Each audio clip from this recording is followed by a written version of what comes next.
Terima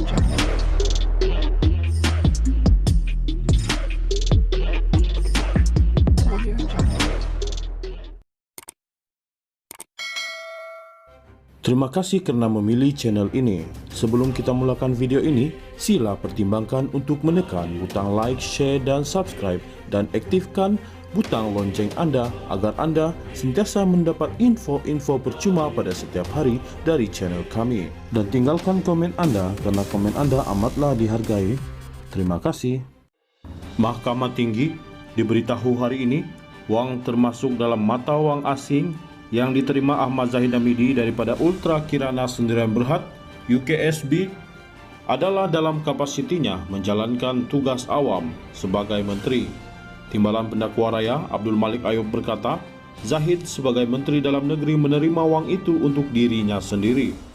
Walaupun pihak pembelaan mengatakan wang itu ialah sumbangan politik, ia tidak dibayar kepada parti politiknya, katanya. Pada masa wang itu diterima, antara 2014 dan 2018, Zahid juga memegang jawatan sebagai Naib Presiden UMNO dan pemangku Timbalan Presiden UMNO. Malik berkata UKSB tidak pernah memasukkan wang itu ke dalam akaun UMNO maupun mendapatkan risit pembayaran. Tertuduh juga tidak menolak atau meminta wang itu diambil pergi ketika diserahkan kepadanya, katanya dalam hujah pada penutupan kes pendakwaan. Malik berkata pengarah UKSB ketika itu Harry Lee dan Wan Qaris Syahwan Abdul Ghani bertemu Zahid beberapa kali pada 2013 selepas pilihan raya umum ke-13 PRU 13. Perbincangan bermula dengan perniagaan UKSB dan kemudiannya mengenai politik. Tertuduh menyatakan dia memerlukan bantuan daripada mereka, katanya. Sebagai contoh, katanya, Zahid mencadangkan dia memerlukan wang tunai dalam mata wang dolar Singapura.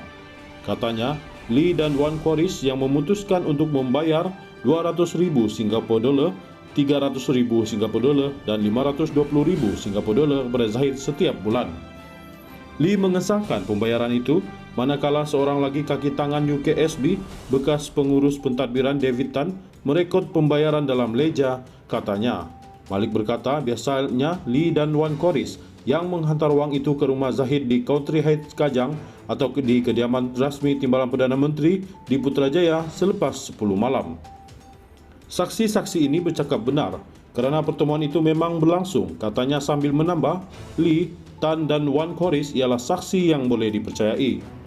Katanya pihak pembelaan menggelar ketiga-tiga mereka sebagai rakan Subahat, tetapi keterangan mereka boleh diterima di bawah Akta Suruhanjaya Pencegahan Rasuah Malaysia SPRM. Mereka boleh dipercayai dan boleh diharap.